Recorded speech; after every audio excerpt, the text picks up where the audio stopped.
In a bizarre turn of events, a Signal group chat involving US Defense Secretary Pete Hegseth, Vice President JD Vance, and other senior officials has inadvertently leaked operational details of US airstrikes in Yemen to the Atlantic's editor-in-chief, Jeffrey Goldberg.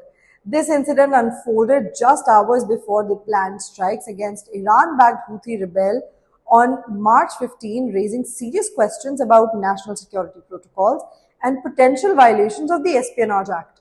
Hello, I'm Gunjan Handa and this is Chronicle Reports.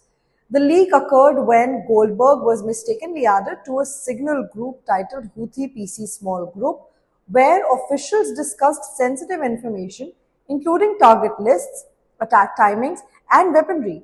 At 11:44 a.m. on the day of strike, Secretary Hegseth messaged Goldberg with specifics about the war plan. The White House confirmed the authenticity of the chat but denied that any classified material was shared. In response to the controversy, US President Donald Trump downplayed the incident, stating that it was, quote, sloppy but not serious. He insisted that no classified information was disclosed and ruled out any disciplinary actions against officials involved. He said, quote, we've looked into it. It's just something that can happen, Trump said during a meeting with Ambassador.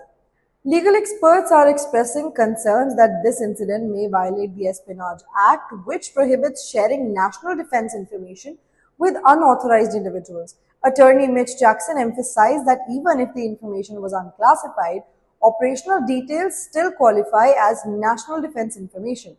Representatives criticized the administration's handling of the situation, stating that, quote, if this were a regular soldier or CIA officer, they'd be prosecuted.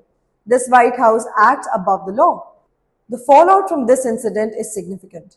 The White House is facing bipartisan criticism as Senate hearings probe into the leak.